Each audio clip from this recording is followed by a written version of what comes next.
Okay, so good afternoon, everyone. Welcome to our Dharma Practice Q&A. This is our session number 5, titled What Happens to Us After We Die, Part 2. It's May 13th, 2020. So maybe we can first start with 3 bows. So first bow. Second bow. Third bow.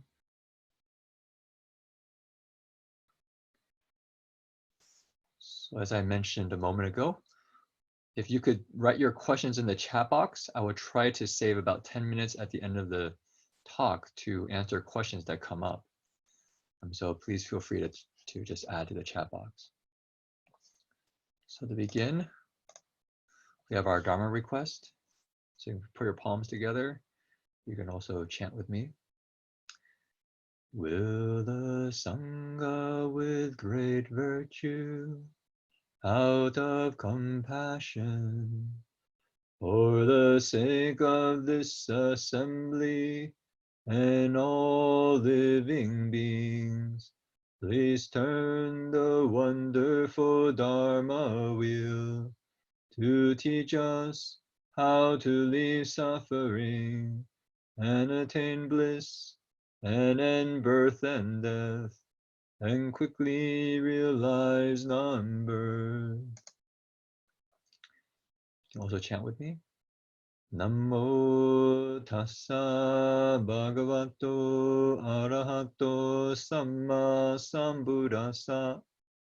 Homage to the blessed, noble, and perfectly enlightened one. Namo sadanto sucedoye alahadi samya sambuddhoshe. Verse for studying the Dharma.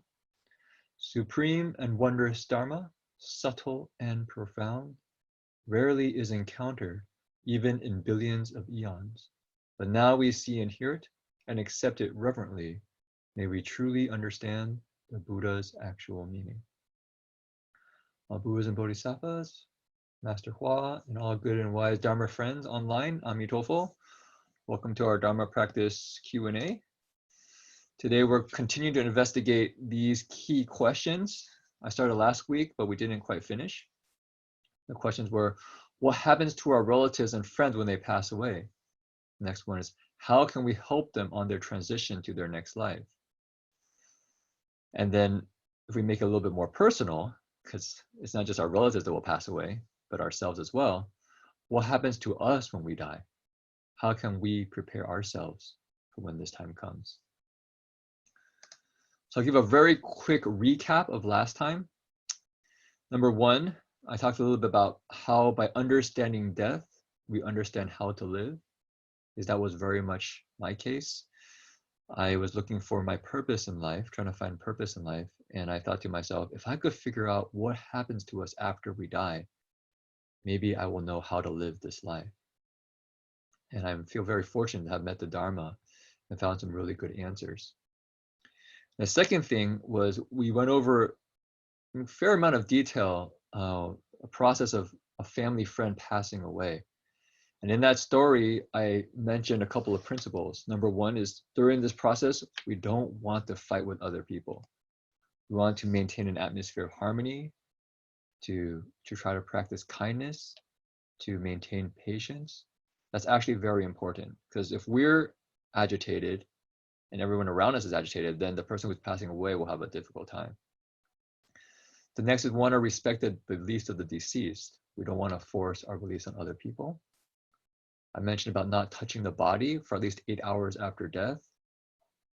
I also mentioned that we generally want to let the person go peacefully, not to get too emotional and hang on to the person and not cry if possible. And the best way to show our care for the person is to recite Namo Amitofo or Amitofo. And this process of reciting is also a way to transform our grief. Like how I concluded last week, the family friend's aunt, who was actually against kind of reciting Amitabha Buddha's name in the beginning, at the end, after the 8 hours or 12 hours of recitation, was driving me back to my home. And she made a comment to me saying, you know, my brother's daughter just died, and he's actually happy. And it was just stunning to her because he, you know, it was just amazing to her that her brother, whose daughter was somebody she deeply cared for, passed away, and he was okay with it. Somehow he was at peace. And I have to say that, given that right before we started reciting until after, he was kind of completely different, in a completely different mood. My sense was that his deep care for his daughter went into his recitation. And of course, grief isn't something that will be done in 8 hours, and it's probably not done probably years. But the process of reciting and spiritual practice that allows us to allow our emotions to arise and not get pulled into them, but learn from them and process them, and then ultimately let them go. So that's why reciting Amitabha is really, really helpful. So I thought to not just go directly into the story some more, because I told the story for almost the whole time last time. I was thinking what would be useful is actually to share with everyone some of the talks by the great masters of the Pure Land School. So let me show you this PowerPoint again. So there's the great master Guang and Vinaya master Hongyi. Great master Guang is considered one of the Pure Land patriarchs. He was a contemporary of Master Empty Cloud, basically one generation before Master Hua. Master Hua actually, in a story, says that he was great strength Bodhisattva transformation body. So that's high praise. Vinaya master Hongyi, maybe I'll introduce next when we go over his writing. So let's just say Great Master Guang knows what he's talking about. So he wrote an essay, and I'm happy to share this with people if you wish, about what to do for those close to death. Now, there's not enough time to go over the whole article, which is only 8 pages. One side Chinese, one side English, so you can match. But I want to go over the highlights. So number 1, he says there's 3 essentials. Number 1, tactfully comfort the critically ill person and lead them to right belief. You could say to have faith in Amitabha Buddha. If this is somebody who practices the Pure Land School, then you want to help them maintain their pure faith. As I mentioned before, if they're like a Christian, this is definitely not the time to try to convert them. So you want to be clear about that. Number 2, recite the Buddha's name in shifts to help the dying one keep pure mindfulness. Here in shifts means that you take turns. So you constantly maintain the Buddha's name next to the person as they're going to pass away. Third, refrain from crying and from moving the body of the dying one so as not to ruin any chance for rebirth in the Pure Land. Yeah, I can post this later. So I'm just going to go over the highlights. So number 1, first essential, tactfully comfort the critically ill person and lead them to right faith, right trust in Amitabha Buddha and the Pure Land. So Great Master Guang says, you should exhort the dying person to renounce everything and recite the Buddha's name, or say, let go of everything. If the dying person has something to say, tell them to say it quickly. Once everything is assigned, this person must not think about those things anymore. They should simply contemplate, I am now following the Buddha and going to be born in the Pure Land. So what does this mean? When it comes time to die, all the things that we've accumulated in this life, well, it can't go along with us, right?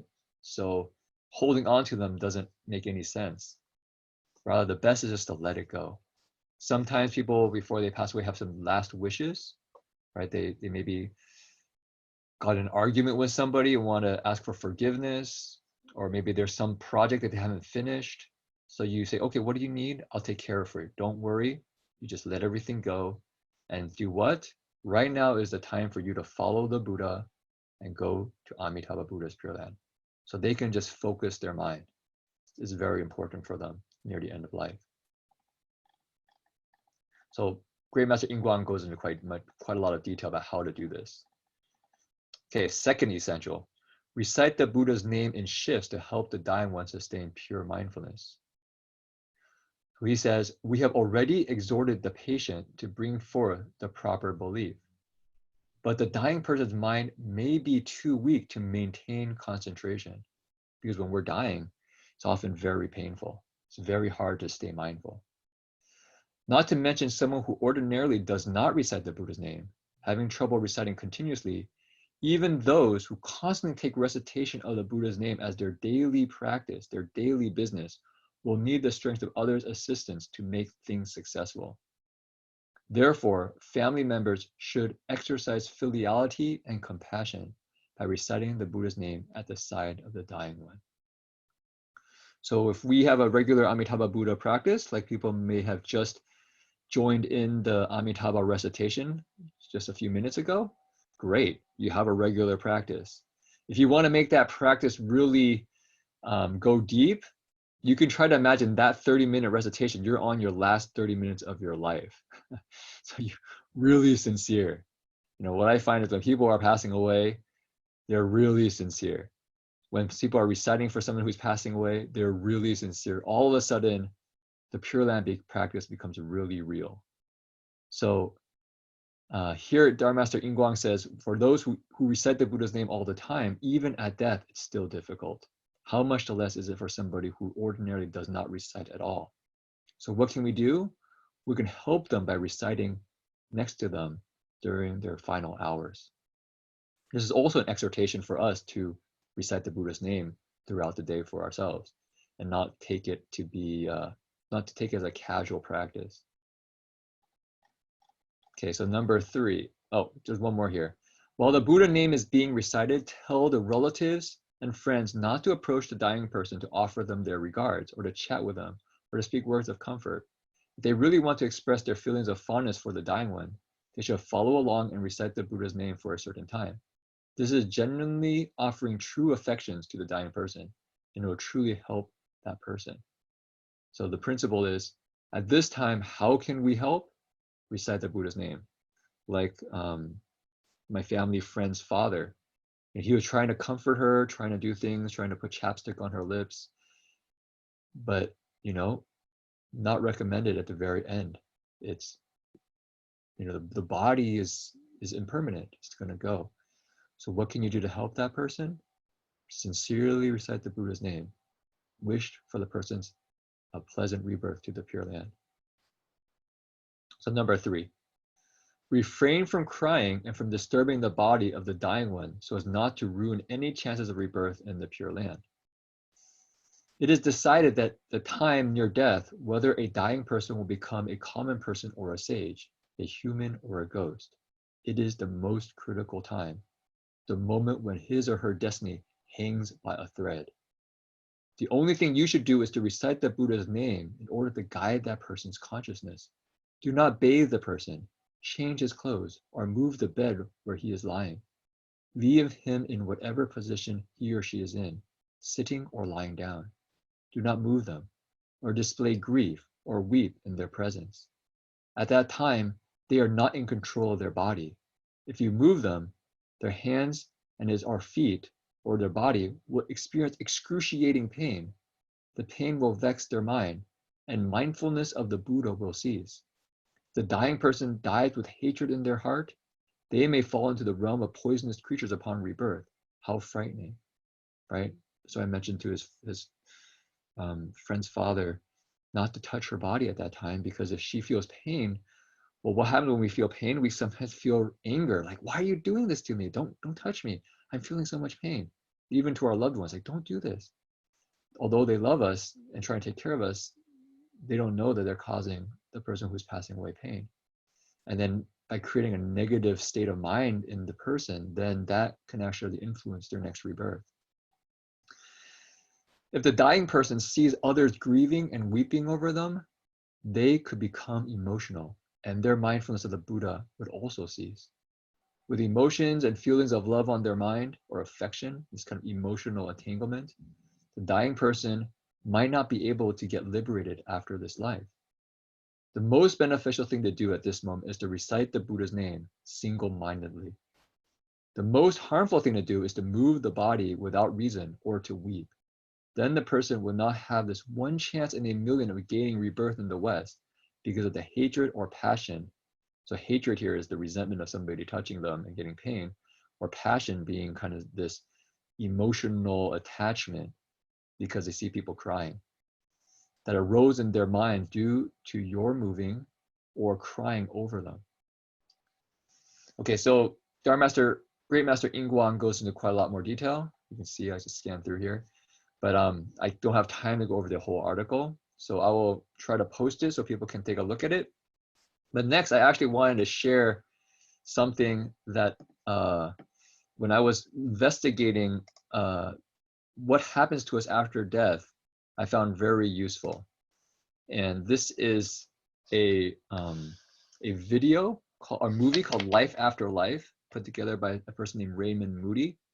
If you have the time and are curious, I really recommend watching this movie because he basically interviews many people who have died and come back. In fact, Raymond Moody is the one who coined the term near-death experiences. When I say coined a term, it means he created the term. So he's studied thousands of cases over his career and wrote many books on it. And here's a movie about it. And when you watch it, it's quite interesting, especially when you have this lens of the Buddhist process of rebirth to inform you about what's going on. So this is, what's interesting here though, is this is these people sharing why they came back to this world. And you'll see it connects almost exactly to what Great Master Guang is talking about. So please tell me if you can't hear the sound, then let me know, but I think it should work. Kicking and scratching because I didn't want to. And I'm told then, are you ready to go back? No, I want to go home to the City of Light. No, don't you want to go back? And I could hear my daughter and look back and see her and my husband. They were saying, bye, don't go, come back to us. Mama, I need you. Mom, come back.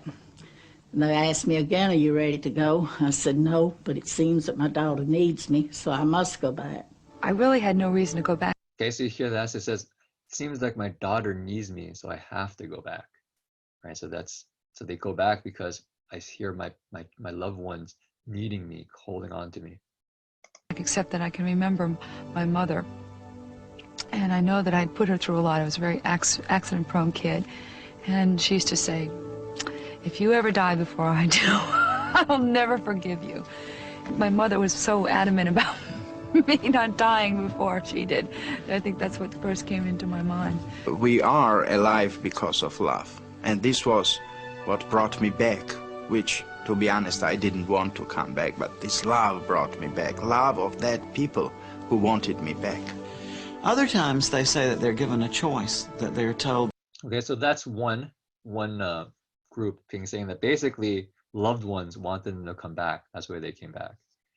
I thought this was not directly related, but I think it's interesting because I've recently also started hearing about some suicides and things because I think the coronavirus and the sheltered in place brings a certain amount of anxiety and difficulty. And Buddhism actually says suicide is not an end. It doesn't really solve any problems. And so one person who gets interviewed in this movie actually committed suicide. And she describes when she came back, she's actually given a choice. So this is, I mean, it's interesting. That they can either go on with the experience that they're having then, or else they can return to the life they've been leading. She said, you can stay here, or you... So this person committed suicide. She took a gun, pointed at her heart, and shot herself. And this is we're late in the movie, but she describes this whole process before. Can or go back. If you stay, you're going to have to go through everything that brought you to this point. And at the same time, I was seeing the things that had brought me to that point, the things in my life that were painful. There were other things, but somehow the things that had been painful were the things that made the biggest impact. And I knew that I didn't want to go through that again. So there is no way to escape that if you try to kill yourself and you succeed, somehow you're going to have to go back and live the life from the beginning and go through everything that was painful in your life, and then have to go from the point where you killed yourself also. So you're not escaping. And people will say to me, Okay, so you can keep watching, but it's quite interesting. Okay, I'll give you one more. He's kind of funny. they say, well, Daniel, what about hell? What about hell? I'll say, well, they didn't bring it up, and I darn sure didn't. Because maybe they might have checked and said, hey, Daniel, you're on this wrong list. You're supposed to be somewhere else. Okay, so that's this movie called Life After Life, Raymond Moody. I can post the YouTube link in the chat box if you want to watch it. It's about an hour, and I definitely see it's worth watching. So that's Great Master Guang advice, and I just want to also show you Great Master Hong Yi's advice. He's a more modern. He's a little bit younger than Great Master Guang. He wanted to become Great Master Guang's disciple, but Great Master Guang wasn't taking any disciples. But Hong Yi Dashi, or Great Master Hong Yi, is an amazing person if you want to go and learn about his life. He was like the Renaissance man of China, brought a lot of Western art and theater to China. And then at one point became a very strict Vinaya master. It's quite striking that he went from a life where he was like it would be like the most avant-garde artist in America, all of a sudden becoming extremely strict Buddhist Vinaya master. We don't really have quite an analogy here in the West, but that's who he was. And he compiled the Vinaya, and a lot of what we study as monks now benefit from his compilations of the Vinaya for us to be able to study in the Chinese tradition. But he wrote an article called At the End of Life. And so what I wanted to show was just a couple sections. He says, if a person's consciousness is still clear and when he is fatally ill, someone should invite good and wise advisors to speak the Dharma to him. Use your best efforts to soothe and pacify the dying person. Enumerate all the good deeds that he or she has done throughout their life. Detail and praise each one of them. Make the dying person happy so they will have no doubts and worries. Give them confidence that through the strength of their good deeds, they will surely be reborn in the Western land. Very similar to Great Master Guang, right? So the other one is, at the time of death, he says, there are also cases where the dying person would have been reborn in a good path, but someone accidentally touched them, whereupon the dying person became angry and fell into an evil path instead. Again, don't touch the person. When everyone has gathered to recite the Buddha's name, an image of Amitabha Buddha welcoming beings should be placed in the person's room so that they can see it. It doesn't matter how many people are there to recite. If there are many, they can recite in shifts so that the recitation never stops. You should find out from the dying person beforehand how they usually recited the Buddha's name, with 6 or 4 syllables, fast or slow. If you follow the tune that the dying person usually uses, he will at this time be more easily able to follow along in his mind. So you want to use the dying person's preferences, not your own. That's what he says, basically. And the day after the death. Once the body has died, the most important thing is not to hastily move the body. Even if it has been soiled with excrement, you shouldn't wash it right away. You must wait for at least 8 hours before washing the body or changing the clothes. Although this is very important, often people do not pay attention to it. Please advise others to observe these instructions cautiously. Before and after death, the family members should not cry. What is the point of crying? The dead person truly benefits if everyone puts their effort into reciting the Buddha's name. If there are people who really need to cry, they should wait until at least 8 hours after the death. And finally, about ceremonies for the deceased. It says, when the Sangha is invited to perform transcendent ceremonies for the deceased within 49 days after death, keep recitation of the Buddha's name as the principal business. Although reciting sutras, bowing repentance, performing the flaming malice ceremonies, the water, land, air ceremony, or water and land ceremony, etc., carry inconceivable merit and virtue, yet because most of today's Sangha regard these as formalities, the ceremonies they perform are done in a very perfunctory manner. There's no actual benefit when ceremonies are not performed in accord with the Dharma. So in a way, Master Hua, for us monks in DRBA, actually don't have us go out and do ceremonies for the deceased. If people want to, well, if somebody passes away in the community, the monks don't go out, but we say, if you want to have a ceremony, come to the monastery with the family members. We'll all recite together and transfer merit to that person. Because what's happened a little bit in China, maybe Chinese Buddhism, I think Great Master Hong Yi points to it here, and I think what Master Hua was trying to prevent us doing here when we get to America is to have the monks end up doing these ceremonies almost like a business. That's not what the point is. The point is we all want to be sincere to help the person go to the Pure Land. Good question here. What if the hospital does not allow 8 hours to stay in the room? They have to take the body after the person dies. What do we do? I mentioned it last time, was we got the same instruction for the family friend. And actually it's very, what I find in America, you have to be considerate when you ask. But if you're considerate and thoughtful and you talk to the hospital, America, one of the strengths in American culture is that we have a very deep respect for each person's religious beliefs, especially at the time of death. So if you tell the hospital staff, please, we're Buddhist, and we have a very important practice that we have for the deceased that helps us go to the person's next life, because we believe that death is only a transition. Now we can't touch the body for 8 hours. We want to minimize, touching or movement. What can we do? Can we not have the person moved immediately, or they get tested, about their death?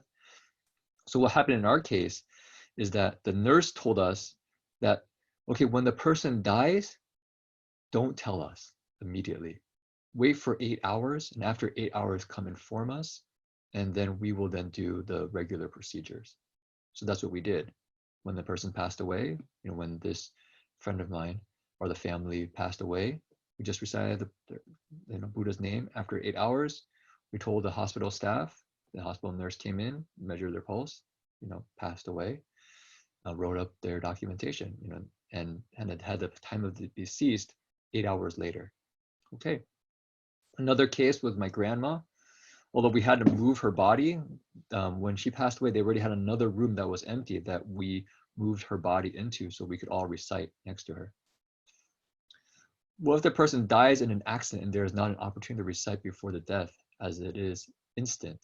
That did happen to another friend of mine in our Dharma Realm Buddhist youth. Actually, died in a car accident. Somebody crashed into his car. Well, it's tough, at that moment. It's a very tough passing. But they often say that there's 49 days where their future is kind of being determined, their next life is being determined. And so it can't hurt to continue to recite and transfer merit on that person's behalf. You might not be able to be there next to their side reciting for them, which is ideal, but we can still recite on their behalf and transfer merit. Okay, I'll have to start answering those questions. Let's see. I'll keep finishing this and then I'll come back and answer questions. So please keep typing your questions. Okay. He says, in the collected writings of great Dharma Master Guang, which I just read, several times he comments on this point, saying that if the performance of ceremonies is just to make an impressive show, it's a trick without value. If you emphasize the recitation of Buddha's name, then everyone can participate, and it is something concrete with lots of benefit for all. Right? Some places you go, okay, I want a ceremony. Well, for this ceremony it costs this much money. For this ceremony it costs this much money. This ceremony costs this much money, right? If you have come to DRBA here, we don't charge anything. We're saying, please be sincere. We're the monks. The power is not in the monks. We're not going to do something special and then your parents or your relatives are quote unquote saved. The power is in sincerity. Your sincerity is extremely important in this process. So we can all cultivate together and transform merit on behalf of the deceased. It's not that you pay the monks and they save your parents. It's that we're all sincere, cultivating to help your parents go to rebirth or your relatives go to rebirth. Okay, all the merit and virtue from the recitation of the Buddha's name should be transferred to all living beings throughout the Dharma realm. This will enable the merit and virtue to be extensive. The transference will also increase the benefit of the deceased. So this is an interesting point, which is that when you transfer merit in this Amitabha recitation practice, you're not just transferring to the deceased person, you're still transferring to all sentient beings, but also having that person in your heart. Because by expanding your mind and heart to give to all living beings, the merit of that act is tremendous, much more than if we just do it to one person. So for myself, I like to reflect on it being something like, let's say the person who passed away is a good friend.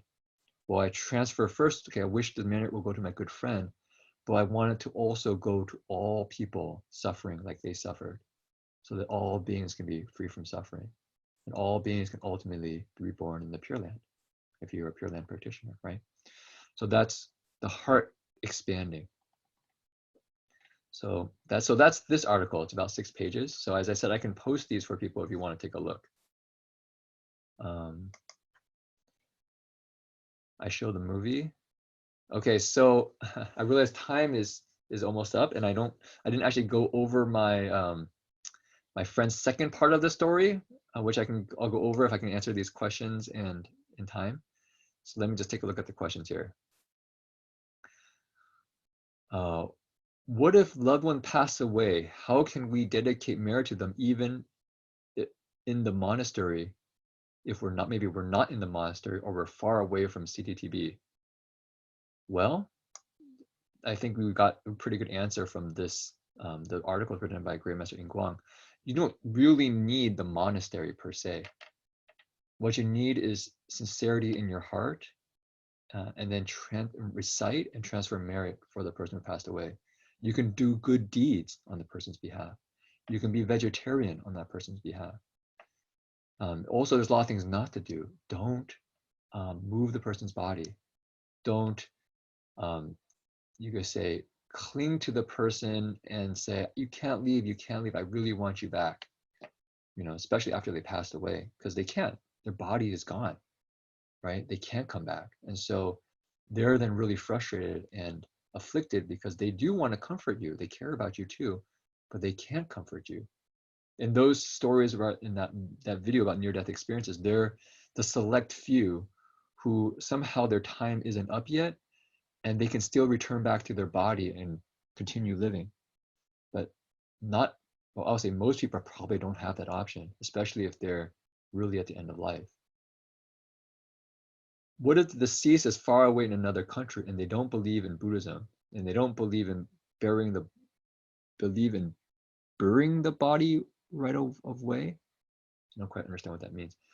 If they're far away in other countries, if you were to watch that movie about life after life, and also I was going to present today a little bit too, saying that when a person leaves their body, all of a sudden they describe they can travel instantaneously by thought. So that older grandma looking lady, what I just showed in the video, she actually thought about her sister and went to where her sister was, thought about her daughter, went to where her daughter was. The other people gave the same experience. All of a sudden, when they were left the body, they could start traveling around unimpeded because the body is no longer a problem. And so that's actually also partly because this is my own, I would say, interpretation or trying to understand. That's why I think the pieways are interesting, is that the pieways are there so those persons who are deceased, they have a place they can also go to say, okay, I want to go to the monastery. There's a place for me that I can go and practice together with, you know, monastics, good people, you know, cultivating something wholesome. I remember talking to the abbot about this, Dharma Master Hung Du at the 16,000 Buddhas, and I said, he said, well, how it works, okay, I can't confirm because I don't see it. He says, because the monastery has lots of Dharma protectors, and so the pieways are kind of like a name list. They say, oh, okay, you're allowed in. You know, they kind of keep a name list. Okay, you're good, come on in. You know, so but who knows? So if they're far away, who knows? They might be right by your side if they're thinking about you. And so to be peaceful in your heart, if you can be reciting the Buddha's name, that's best. To wish them a pleasant rebirth and to go peacefully, great. In the movie, they also say that they actually can see what people are thinking. Somehow, all of a sudden, the limitations of the body disappears, and they actually can see the thoughts in people's minds. So in my mind, then what's the best thought that they could see? Amitabha Buddha, Amitabha Buddha, Amitabha Buddha. Can the article be posted so we can read it later? Yes. When I feel sick or weak, I had a dying mindset. I just try saying Amitabha name as often or as much as I can. Great. Good practice for when it comes time to die. What is the Buddhist view on euthanasia, also known as death with dignity? So what happens in the consciousness soul in this case? Big question. Something called mercy killing.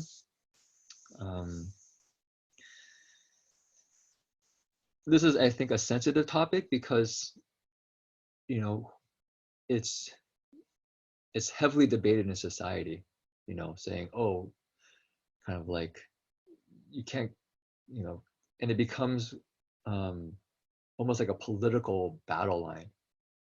And so I want to just say, let's take a step back from that and say, well, I'm going to kind of try to present it from a Buddhist perspective where we want to use kindness, compassion, kind of considerateness and wisdom in looking at the situation from the Buddhist perspective. So number one, life does not end when the body dies. So that's number one. So I think euthanasia, we call mercy killing, is often because we think by killing the person, their suffering somehow ends.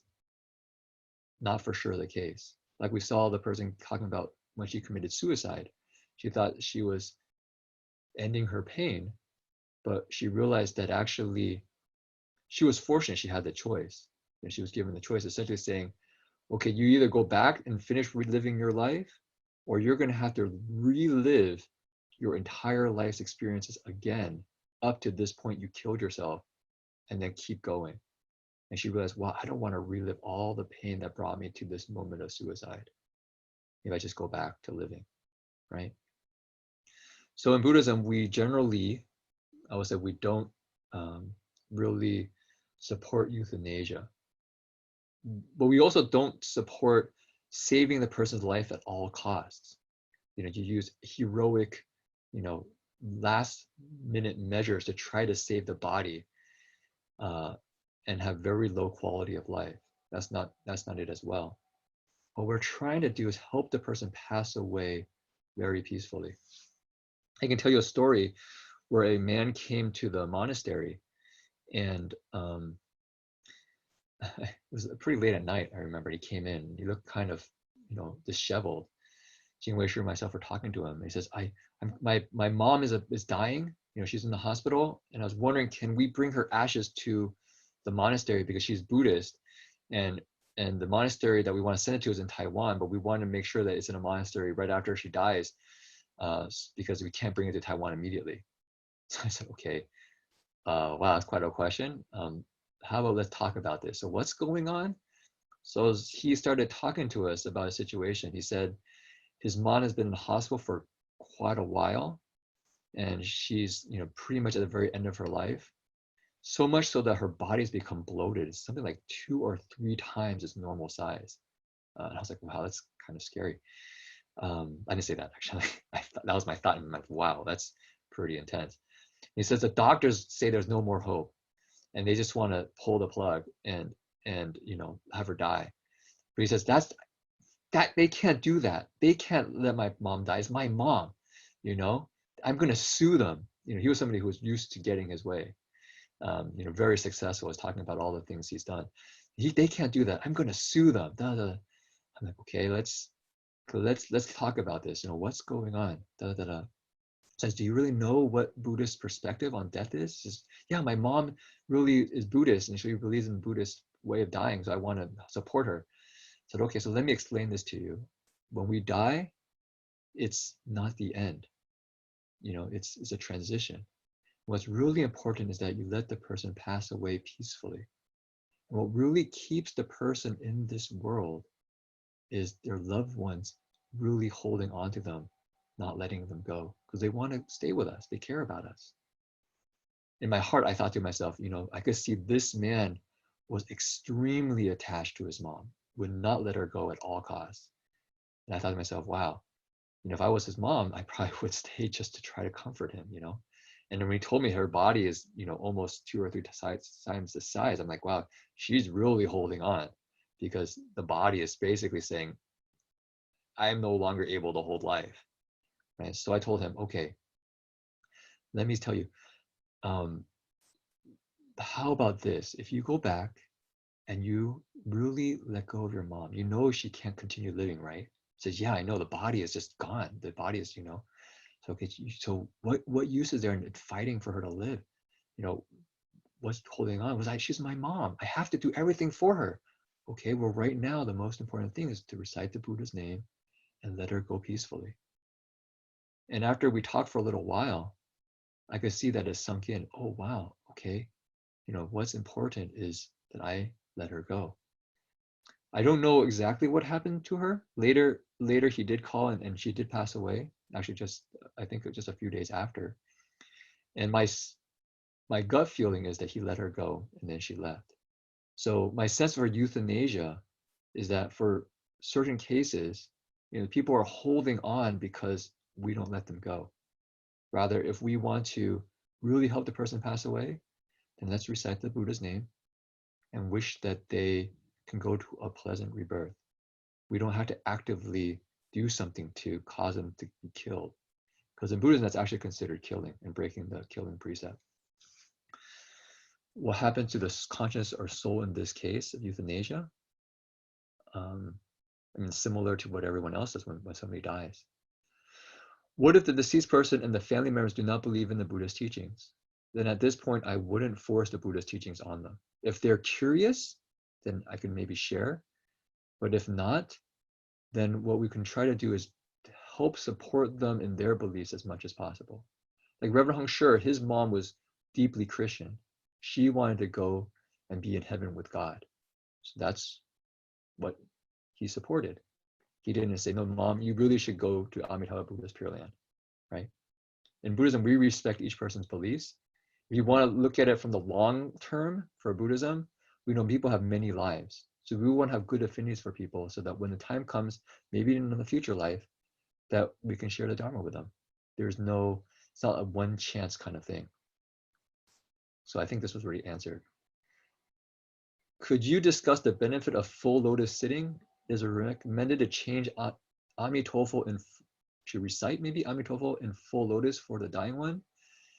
Full lotus is very helpful for meditation. It's very helpful for kind of developing concentration or stillness of mind. And I find it very helpful for reciting Amitabha Buddha's name, but non-essential. If you're not used to sitting in full lotus, when the person's passing away is not the time to really try to do your full lotus, because you're going to be in pain and you're going to be thinking of pain rather than reciting the Buddha's name. Most important thing, even if you have bad posture, recite the Buddha's name at full sincerity. Just recite. Full lotus is helpful, but not essential. What happens if the body was moved and there was crying, grief, and even anger among family members in the same room right after the person died? What can we do now? Recite the Buddha's name and transfer. I don't know if this is maybe a long time ago, I guess. If that's the case, a long time ago, we can still transfer merit for the person and it'll help them wherever they've went. If people are angry at the time, when you're at the person's death, the best thing we can do is at least not contribute to the anger and anxiety. We can, in our hearts, recite the Buddha's name and say to the person, I know everyone's upset, but I really want to support you in your next process, be reborn.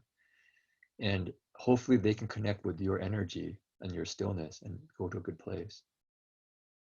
What is the proper way to deal with the dying person's ashes? Should it be kept at the temple or taken care of it according to the person's wish? For sure, you take care of it according to the person's wish.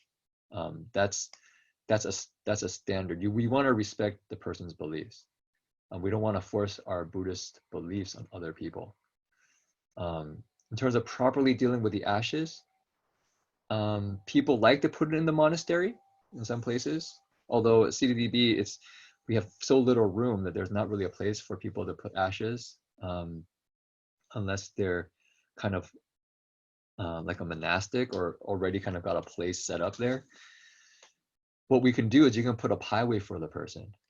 The ashes are just ashes. You know, from the Buddhist perspective, the body is the body. When the person dies, the body is now earth, water, fire, and air. It's just materiality that will decompose and become back to the earth. So we don't have to really cling to it, although the ashes might be a good symbol for us, a reminder of the person to us, that maybe we can recite the Buddha's name and transfer their behalf. What happens when we set up a crossover highway for the deceased? Does it mean that they can enter the monastery? I kind of answered that question a moment ago, but honestly, I grew up here in America, ABC. As I said, I'm getting this from asking lots of different people because I have the same questions you guys have, which is, what's going on here? You know, I have this tendency to want to understand what's going on. Third essential, refrain from crying and from disturbing the body of the dying ones, not to ruin any chance of being reborn in the Pure Land. What happens to people should like to donate their organs after their death? So a surgery to take the organs out consider disturbing the body, and could they feel the pain from it? Good question. And there's different answers for it. Clearly, donating your organs is a act of generosity. So if somebody wants to do that, I wouldn't discourage it.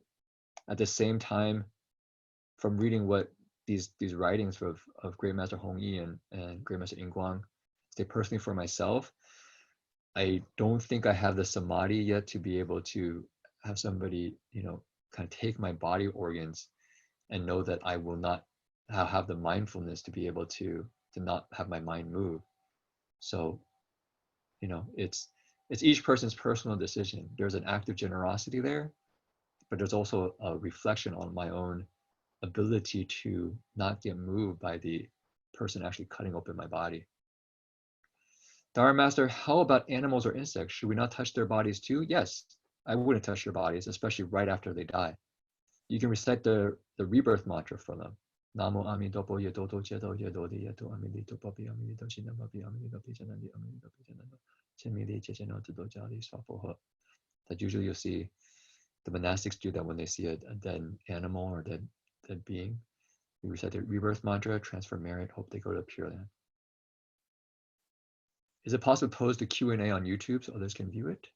Okay, maybe. What are the dead persons being bothered by their debtors? Is there anything that people alive can do? The Yuan Qing Zaizu. Recite the Buddha's name. That's probably the simplest thing. If you keep reciting the Buddha's name sincerely, hopefully that will, and you transfer for their rebirth, pleasant rebirth, then they will benefit from your stability and not follow their karmic debtors, not get pulled by their karmic debtors, and go to Amitabha Buddha's Pure Land. What happened if we transfer merit or request rebirth for someone who might have reincarnated already? So what happens here is that the merit goes to them, but it makes maybe their life in that rebirth better. So ideally, if that person just passed away, that first 49 days is, you could say, the most ideal time to do good acts to help the person be reborn in the Pure Land or a good rebirth. Because that's kind of like the time their consciousness is going to its next place for those 49 days. And so if we can really do goodness at that time and support them, then there's then that's a really beneficial, because being reborn, let's say, as a human versus being reborn as an animal is quite a different experience. So we want to try our best to right after, actually before they die, during their process of dying, and after they die, and for 49 days to recite the Buddha's name, transfer merit. You can also start Earth Store Sutra and transfer merit on their behalf. That's all appropriate. Could you reiterate on animals' death? Are you saying we should recite the mantra as well as the Buddha's name? Up to you. I mean, clearly it's either way is fine. You can recite Namo Amito, maybe for however long you have, 30 minutes, 15 minutes, and then transfer merit. Because sometimes on the road, there isn't time just to stay next to a dead animal for too long.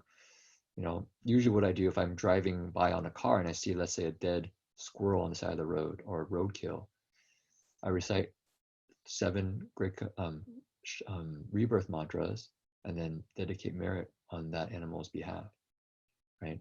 So it's up to you. Both are good. Okay, so I realize I'm a little bit over time. So appreciate everyone's patience.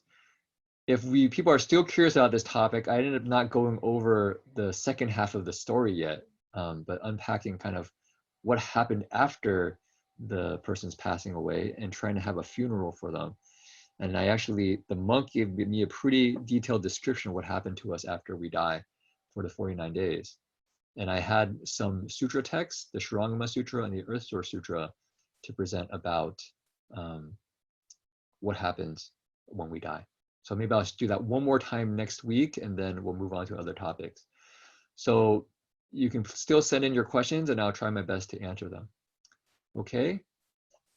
And actually, maybe one thing I made a little Google Drive because people have been kind of asking about these different things. So let me just post that in the chat box, where if you want to get the recordings of these talks, then you can find them here, and I'll put it in the chat box.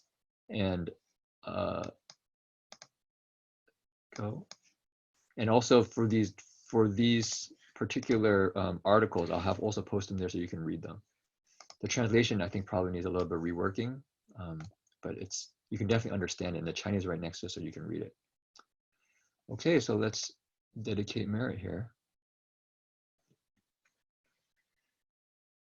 May every living being, our minds as one and radiant with light, share the fruits of peace with hearts of goodness, luminous and bright. If people hear and see how hands and hearts can find in giving unity, may our minds awake to great compassion, wisdom, and to joy. May kindness find reward. May all who sorrow leave their grief and pain.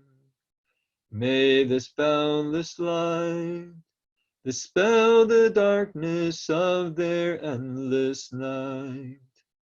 Because our hearts are one, this world of pain turns into paradise. May all become compassionate and wise. May all become compassionate and wise. Okay, 3 bows. First bow. Second bow. Third bow. Bow in respect to the Venerable Master. First bow. Second bow. Third bow. Okay, Amitofo. Hope to see everyone next week for another session on Dharma Practice Q&A. Amitofo.